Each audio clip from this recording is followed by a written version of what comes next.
We are going live.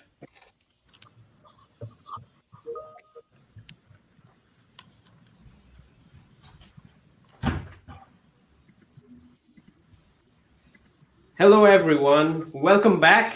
I'm so happy to have a brand new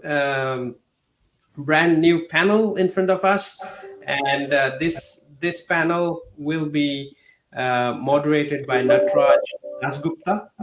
I will be introducing you the moderator, and very. Is there a echo? No. Okay, so I'll be so the topic for this panel is involving senior management in PPM. We know how important PPM senior management support is in the PPM. So glad to have this wonderful bunch of speakers to contribute to us. So Natraj Dasgupta, he is Vice President of Analytics, RX Data Science in the US. So Natraj has over 21 years of industry experience in developing the vision, strategy, and execution of analytic capabilities in finance and pharmaceutical domains. Natraj is core architect of the real-world evidence and RX data analytics solution at Purdue Pharma, which was spun out into a new startup, RX Data Science. He's a member of the core founding team and VP of Advanced Analytics. So glad to have such an experienced panel. So I let you take the floor, Natraj, and introduce the speakers and go straight to the panel discussion. Sure. Yeah. Thank you, Mithun, for that introduction. Sometimes you set the bar too high with these kinds of introduction, and you wonder if you can meet the expectations. But all right. So we have a very distinguished panel here, and as Mithun mentioned, we're going to speak about generally involving senior management in PPM. So senior management support to the PPM team and empowering the team to be agile is one of the key requirements for a fully optimized portfolio. And we'll be discussing some practical examples of how senior management helps PPM outcomes.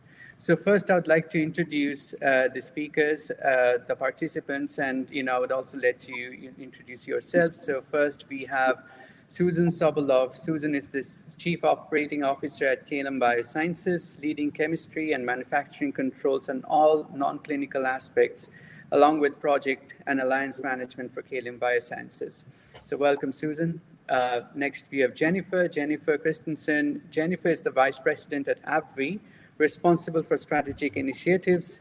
Jennifer has strong expertise in strategic development, integration and divestiture management, business transformation, policy procedure development, process improvement, organizational design, and talent development. So welcome, Jennifer, as well.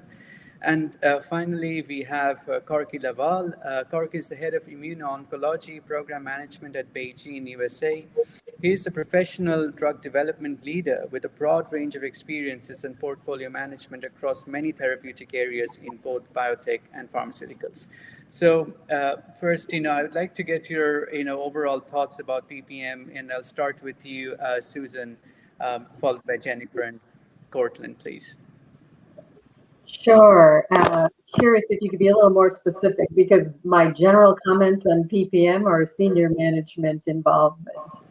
Because I can talk a long time on that. Sure. Okay. So what I'll do is I'll get straight to the questions. Yeah. So firstly, there are many components to consider, so it's hard to understand where to start. So let me begin the discussions with getting your thoughts on the broader picture, such as in order for a company to do well at different levels, high, mid, and low levels, it needs to define a corporate strategy drive very clearly for the downstream implications, such as R&D or portfolio strategy, commercialization strategy, and even positions in policy and government.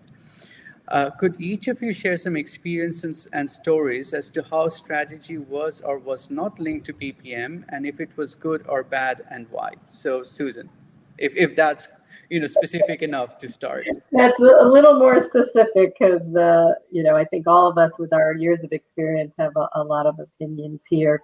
And it's a great question. It got me thinking. I've had the opportunity to work both in large pharma as well as in smaller companies. And I think we may all have the same experience that it can be quite different because the needs of the organizations are different.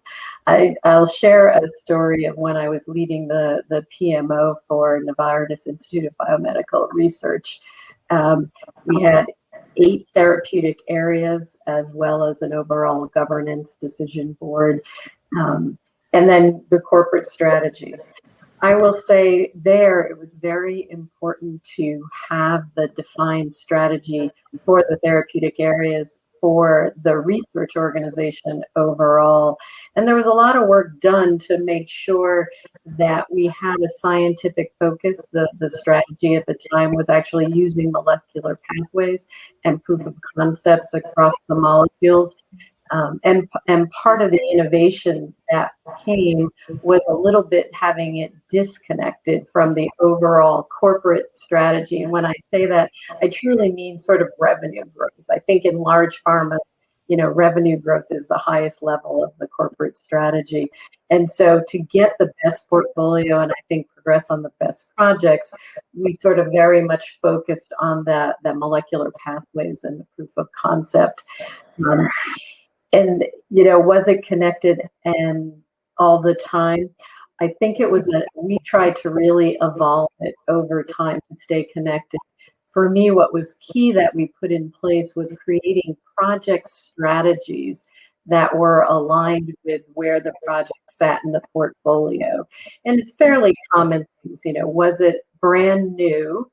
Or was it, a follow-on? And I think really using what we worked hard on is using decision trees and the strategies to link. Another key area was the project planning and helping the senior leaders understand what really good project delivery looked like. And so I think the time that I was there, the projects were successful and the delivery of the research organization strategy was achieved in the years that I was there. And so it was certainly linked to that level of the research organization. Sure. Yes. So basically, essentially, the broader education or awareness, that's sort of key. Jennifer, would you like to add your thoughts as well, please? Sure. My experience is similar to Susan's.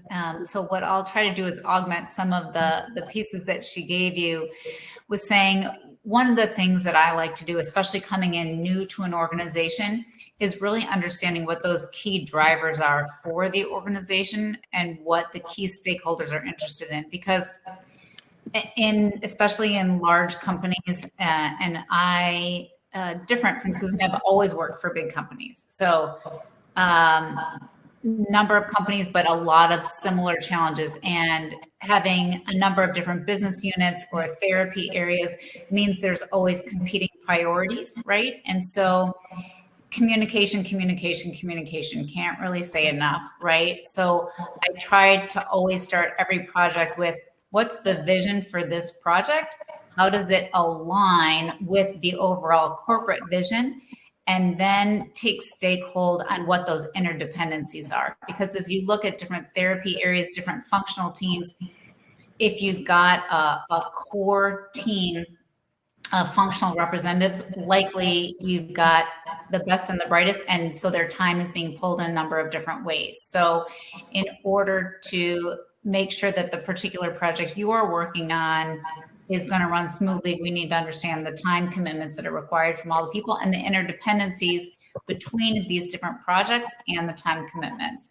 And then focus on communication at the local, area, and global level so that everybody's on the same page. So transparency and setting reasonable expectations has proven to be really a pillar of success for me, regardless of what the project type is. The most difficult, most challenging piece comes into play when people really either don't understand what it is we're trying to achieve or don't understand what the expectation is from a time commitment perspective. And there are different moving pieces, right? So if one function makes a change to their strategy, it could have an impact on the timeline of another project. So setting up those interdependencies and making sure that you have those handshakes really well defined up front, make sure that whatever the project is, it will go much more smoothly, and it also builds up the overall business acumen of the organization. Sure, thank you. So you would say communication, interdependencies, awareness of interdependencies, and transparency are sort of the three key areas that augments, what Susan mentioned about the broader educational aspect of PPM. So thanks. Cortland, what's your thoughts? So I think as has been made clear by my colleagues, it can look a lot different depending upon the company, the culture, the size, even the size of their portfolio. For example, when I first started in the industry, I was at Pfizer before they had become number one and on beyond one, their favorite slogan internally at least. But they had a very, I'd say, quantitative approach to portfolio management. They were using what we called strategic asset maximization, SAM, which was actually pretty popular in the industry around then. This was back in the mid 90s, I'd say. Strategic Decisions Group was out there peddling that to a lot of folks, and it was pretty good, actually. I'd say we did a full-blown implementation of it. So every year, we basically, every team was expected to put forward a variety of options for future development, and then we would take them through a very rigorous mechanistic approach to probability and value. Investment at various stages, and just then stacked it all up into one gigantic chart.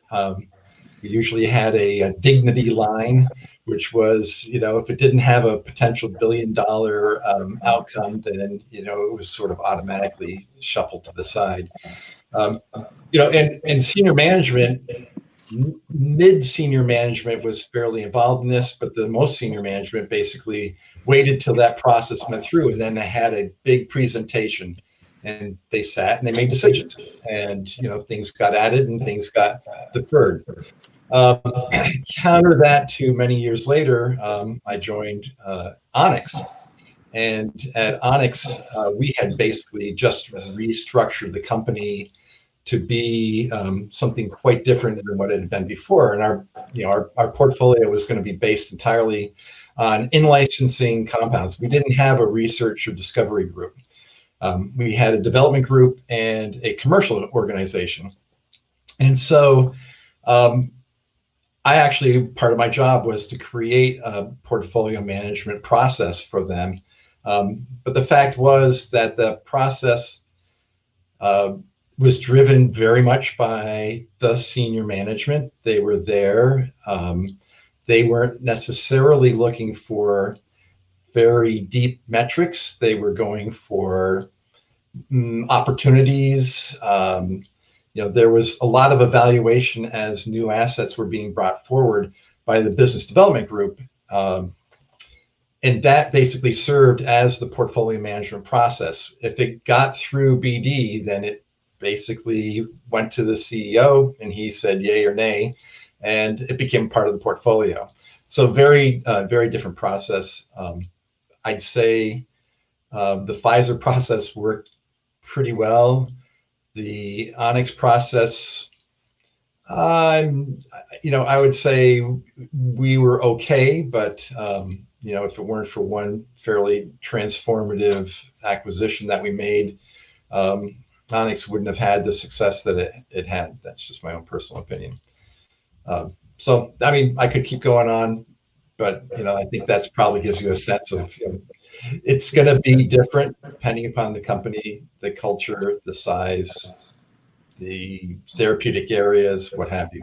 Sure. Yeah, thank you. So, so what we're referring to here, what we're discussing are pretty large enterprise-wide coordination and arrangements, right? And so, in sort of relation to that, a technique to prevent companies from backpedaling from decisions is sort of not only to build rigorous business use cases, but also build a case for a minimum position needed. So that prevents, the companies from continually adjusting levels of commitment based on potentially less defined reasons. So basically what I'm referring to, the minimum commitment needed that you would require upfront. So have you used any techniques like that, in order to ensure that people stick to their credible and robust decisions? So I'll start with you, Karki, and I'll go back round robin. So this is a good question. I would say I'm not sure that I've seen a clearly and consistently applied version of this. I think, excuse me, in the end, a lot of it is about the discipline of our senior management. Do they stick to their guns? Are they data? I think every company says, as a part of their values, we are a data-driven company, right? I mean, nobody says, oh, we just make guesses. But the fact is that a lot of times some of these decisions become emotional. A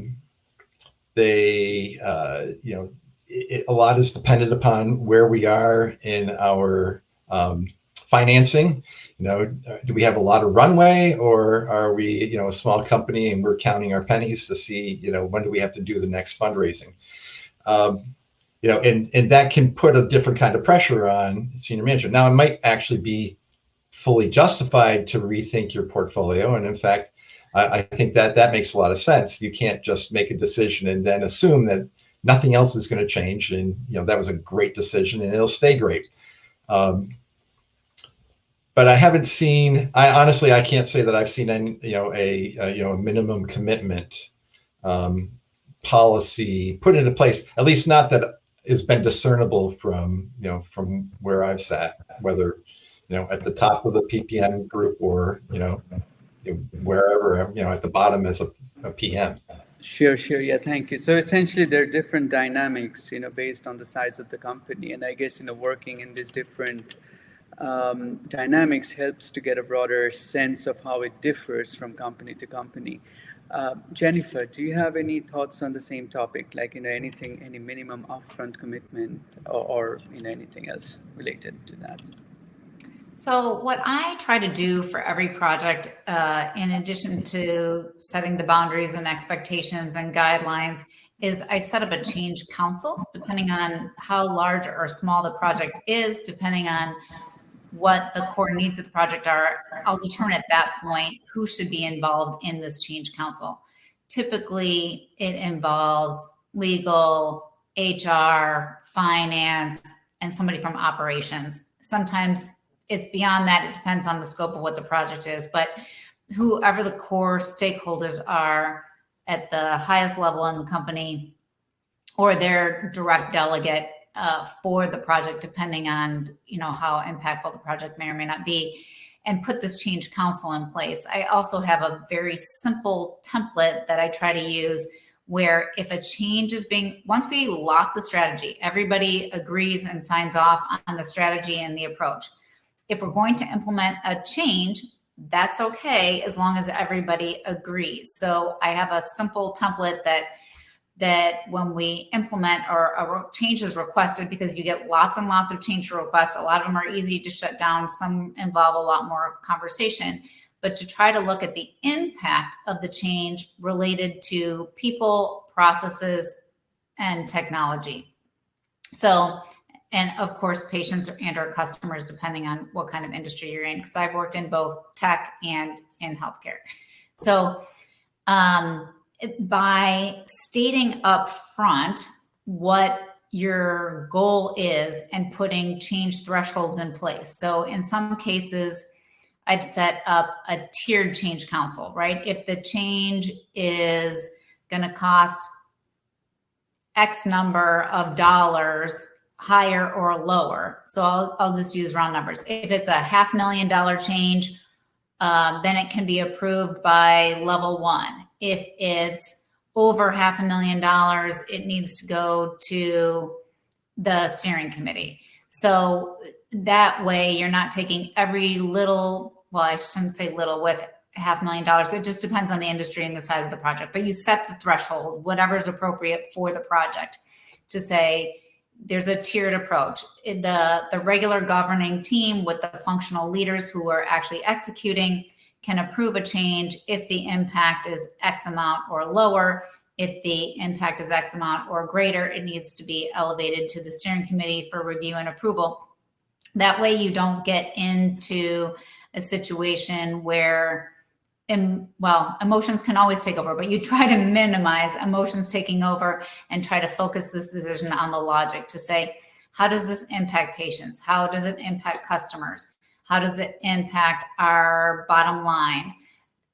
And try to quantify in as many ways as you can what the challenge would be if we do it and if we don't do it. So here's 2 or 3 options. Here's the pros, cons, and risks with each. That would go to the governing body with the impact in those categories that I stated.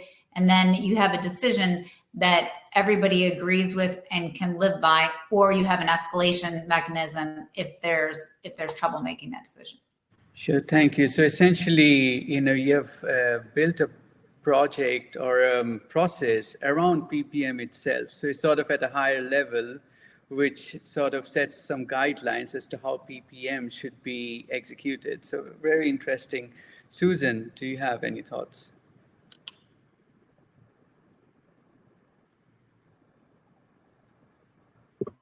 Sorry. Yeah, Jennifer, great framework that you set out. I think it's a pretty common framework. So, really helpful for people to think about in organizations of that size. Let me add a few things that maybe are distinct to add to our conversation. First off, I think the challenge we have is that nothing is static, right? So you have the evolving environment, not only external to your organization, but internal to the organization. And the tools and the creation of the change control thresholds and the agreement on decision making and the scenarios are really good tools to utilize. And then I think part of it has to be that setting expectations both for teams and for the governance and organization around how we're going to deal with change internal to the organization, dynamic portfolio changes, so that you have that interplay between the project decision making and portfolio. One technique I saw, actually, Corky, it sounds like we were at Pfizer at similar times, maybe different therapeutic areas. And really, I come back to it and have tried to implement it in other organizations. It's actually having project management and the governance team spend a good deal of time together on an annual basis, setting these expectations, aligning on how people are going to make decisions, and actually setting it out there to sort of say, like, we will do our best to abide by the decisions we make when we approve your strategy and approve your budget. But we also have to appreciate that if a competitor happens, if a failure happens, if there's some kind of change, that we're going to have to come back together and sometimes make decisions that are painful and go against the framework that we want to mostly stick to. And I think that technique of setting those expectations, it doesn't help if you ever get to a point where there's a change, but it does that realignment for everyone. So that's something I saw that I think can be added to the framework. Sure. Thank you. So, so you also have some process around, managing the minimum viable sort of condition. Corky, I saw you nodding your head as well. So do you want to add something to what, Susan said? I recognize some of the things that Susan was talking about, and it's actually really helpful if you have if you've coached your management on your process. because a lot of times this process is not something that is started at the top and pushed down, but rather somebody at the bottom said, you really need to have some sort of way to manage all this stuff because you're driving us crazy. And then, you know, you gain some momentum as it kind of makes its way up. And at the end, sometimes it's a fairly heavy duty intervention in your C-suite to get them to actually buy into and then stay consistent with these agreed to processes. Yeah, sure. Thank you. So, you know, one of the questions we have received is that we have had some feedback that is at times surprisingly difficult to terminate projects when their time has clearly come. So have you dealt with this particular challenge in the past of convincing people to say no? Corky, I'll start with you.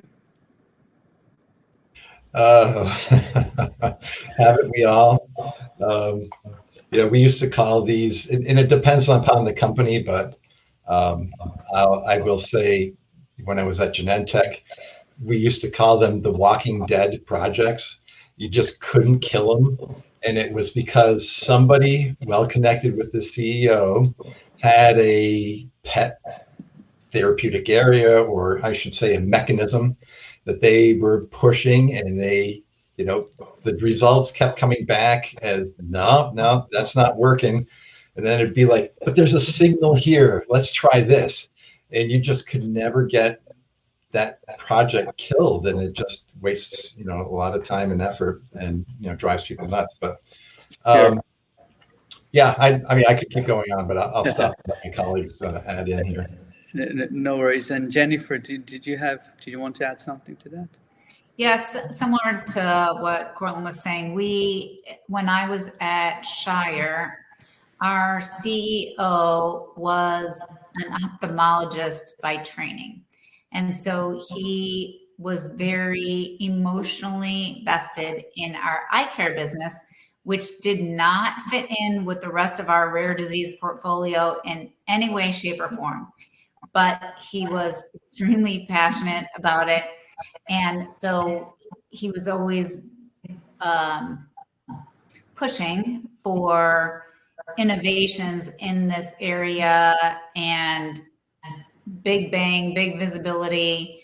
And it was challenging because it didn't fit in with everything else we were doing from a rare disease perspective. And everybody was too afraid to tell him no. And so it really came down to data and impact was the really only way, because our share price was, you know, impacted by the fact that we had this outlier portfolio that didn't fit in with everything else. Ultimately, we were acquired by Takeda and we sold it. So, you know, it made a big difference. It commanded good money when we went to sell it, but it's really hard when, to the point made previously, it's tied to your CEO and your CEO is adamant about the value. And it's not that there wasn't value, it was that the value wasn't strategic to the rest of our business. And so there was always resource issues.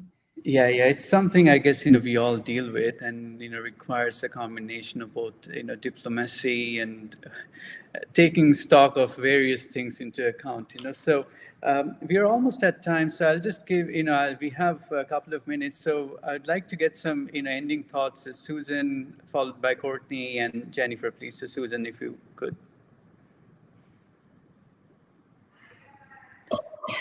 Certainly. So, you know, maybe I'll give, since I've worked in some very small companies as well. I think we've talked a bit about mid and large companies here. I think good project management and aligning with the C-suite at small companies is just as critical. And the interesting thing I find is that good project management and using fit for purpose tools is still the way to get there. I will say the thing I have learned and used in small companies is really teaching that you have to do good project plans, realistic timelines, and realistic costs to get to the next value inflection point. And that's so critical in small companies. And I think often that can be what can be really challenging for senior leadership. They want to believe project management, and you got to come in and you got to be credible. And the tools that have been developed really come into play even in small companies. Sure. Yeah, thank you. And Corky, any closing thoughts very quickly?